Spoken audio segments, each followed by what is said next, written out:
সাবধান, শুক্রবার ভুলেও এই 5টি কাজ করবেন না। আল্লাহ ও তার রাসূল ওই সকল ব্যক্তিদের অভিশাপ করেছেন যারা জুমার দিনে এই 5টি কাজ করে। মুসলিমদের জন্য অত্যন্ত জরুরি একটি তথ্য দিব আজকে। শুক্রবার মানে গরিবদের হজের দিন, কিন্তু আমরা এই দিন এমন কিছু ভুল করে ফেলি যা আমাদের পরকাল জীবনকে জাহান্নামের দিকে নিয়ে যাবে এবং প্রিয় নবীর শাফায়াত থেকে বঞ্চিত করবে। অবশ্যই ভিডিওটি সম্পূর্ণ দেখবেন এবং সতর্ক হয়ে যাবেন। ভিডিওটি শেয়ার করে দিবেন যেন আপনার অন্যান্য মুসলিম ভাইয়েরা ভুলেও জুমার দিন এই কাজগুলো না করে। হয়তো আপনার একটি শেয়ারে একজন মানুষ ভুল থেকে হেদায়েতের পথে ফিরে আসতে পারবে। মুসলিমদের কাছে একটি প্রশ্ন রাখতে চাই, আমাদের প্রিয় নবী সাল্লাল্লাহু আলাইহি ওয়াসাল্লাম কি বার জন্মগ্রহণ করেছেন? অবশ্যই কমেন্ট করে জানিয়ে দিবেন। তো চলুন বেশি কথা না বলে শুরু করি আজকের ভিডিও। মসজিদ মুসলমানদের কাছে ইবাদতের স্থান হিসাবে পরিচিত।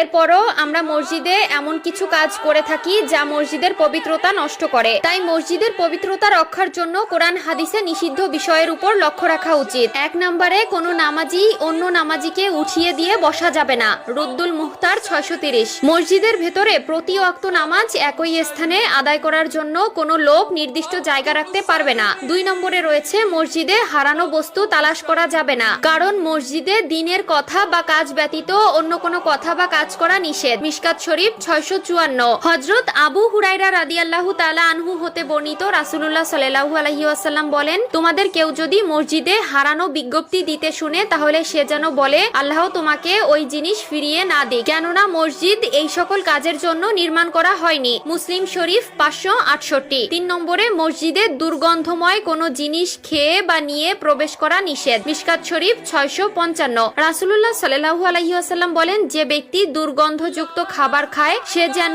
তার মুখ পরিষ্কার করা ব্যতীত মসজিদে না যায়, কারণ মানুষের মতো ফেরেশতারাও দুর্গন্ধ বস্তু দ্বারা কষ্ট পায়। 4 নম্বরে মসজিদে উচ্চ স্বরে ও দুনিয়াবি কথা বলা যাবে না। মিশকাত শরীফ 689। 5 নম্বরে মসজিদে অপরাধের শাস্তি ও শাসন করা যাবে না। মিশকাত শরীফ 679। এছাড়াও রয়েছে মসজিদের রাজনৈতিক মিটিং করা মসজিদের আদবের খেলাফ। রাসূলুল্লাহ সাল্লাল্লাহু আলাইহি ওয়াসাল্লাম মসজিদে বসে অশ্লীল কবিতা পাঠ করা এবং বেচাকেনা করতে নিষেধ করেছেন। সুনানে আবু দাউদ ও তিরমিজি। প্রিয় দর্শক, অবশ্যই এই বিষয়গুলো খেয়াল রাখবেন।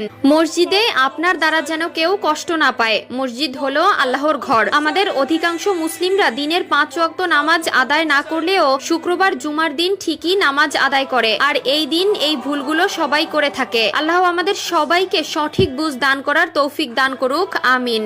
আমি জাহান্নামে পুরুষদেরকে অনেক আযাবে ভুগতে দেখেছি, যার মধ্যে একজনকে পাথরের উপর মাথা রেখে অন্য পাথর দিয়ে অনবরত থেতলিয়ে দেওয়া হচ্ছিল, যার জিহ্বা অনেক দূর পর্যন্ত টেনে নিয়ে